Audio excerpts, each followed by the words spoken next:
అర్ధరాత్రి చీకట్లో దొంగ రాత్రి మహిళల ఛాతి మీద కాళ్ళు పెట్టి తొక్కుతూ నువ్వు అరెస్ట్ చేసినావు. ఇదేనా ప్రజాస్వామ్యం? 9 నెలల గర్భిణీ స్త్రీ మీద ఛాతి మీద కానిస్టేబుల్ తొక్కుతూ ఇంట్లో ఉండే మగవాళ్లను కొడుతూ వాళ్ళని తేవడమే ప్రజాస్వామ్యమా అని నేను అడుగుతా ఉన్నా. ఏంటి నీ నియోజకవర్గ ప్రజలకు నువ్వు చేసే సేవ ఇదా అని నేను రేవంత్ రెడ్డిని అడుగుతా ఉన్నా.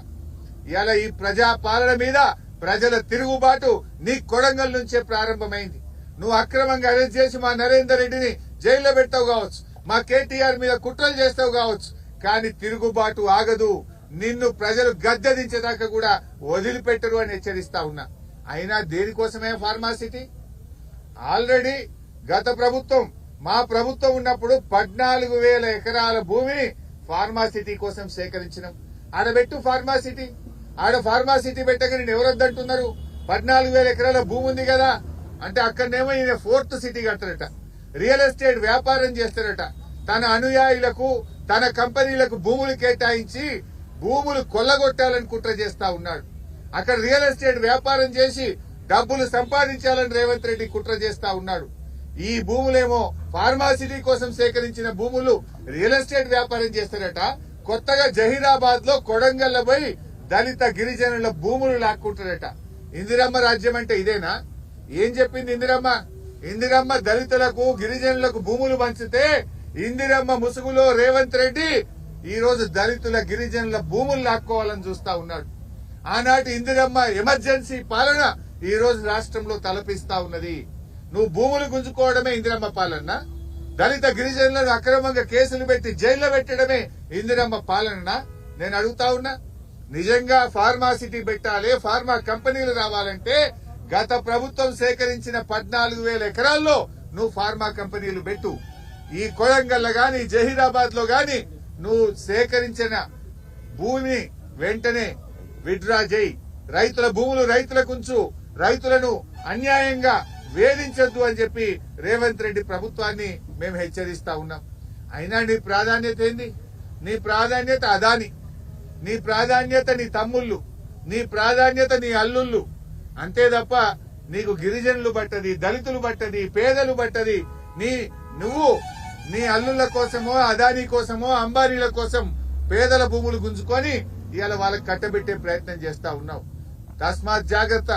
తెలంగాణ ప్రజలు ఊరుకోరు. ఎట్టి పరిస్థితుల్లో బీఆర్ఎస్ పార్టీ ఈ దళిత గిరిజన రైతుల పక్షాన నిలబడుతుంది, పేదల పక్షాన నిలబడుతుంది. ఇవాళ నీ కుట్రేంది? నువ్వు సమాధానం చెప్పలేక నువ్వు మా కేటీఆర్ గారి మీద కుట్ర చేస్తున్నావు. మేము చేస్తున్న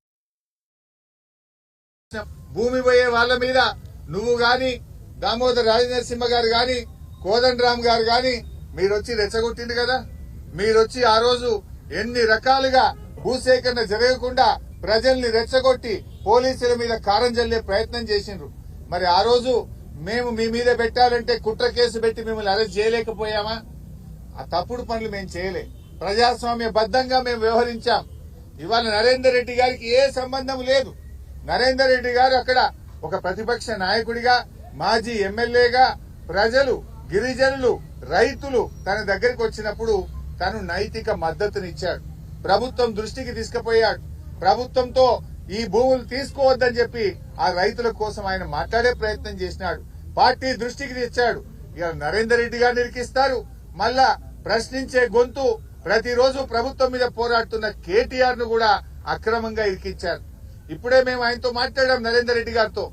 ఆయన రిమాండ్ రిపోర్ట్ లో ఏమి రాశారో తెలియదట ఆయనకు. రిమాండ్ రిపోర్టును 5 నిమిషాల ముందు మెజిస్ట్రేట్ గారి ముందు ప్రవేశపెట్టే ముందు రిమాండ్ రిపోర్ట్ మీద సంతకం పెట్టించుకున్నారు. ఆ రిమాండ్ రిపోర్ట్ లో ఏముందో నాకు తెలియదు. జైల్లో పొద్దున పేపర్లు చూస్తా ఉంటే రిమాండ్ రిపోర్ట్ లో కేటీఆర్ గారికి కూడా దీనిలో ప్రోద్బలం ఉన్నదని, కేటీఆర్ గారు ఎన్ని డబ్బులు ఖర్చు అయినా పెట్టమని చెప్పినట్టు వీళ్లే రిమాండ్ రిపోర్ట్ రాసి రిమాండ్ రిపోర్ట్ లో చదివే అవకాశం లేకుండా సంతకం పెట్టించి ఇవాళ తప్పుడు రిమాండ్ రిపోర్ట్ రాసినారు. తప్పుడు రాసిందని చెప్పి నరేందర్ రెడ్డి గారు మాకు చెప్తూ ఆయన చాలా బాధపడ్డాడు. అసలు నాకే సంబంధం లేదు, నాకే విషయము తెలియదు, కేటీఆర్ గారికి సంబంధం ఉందని ఆయనని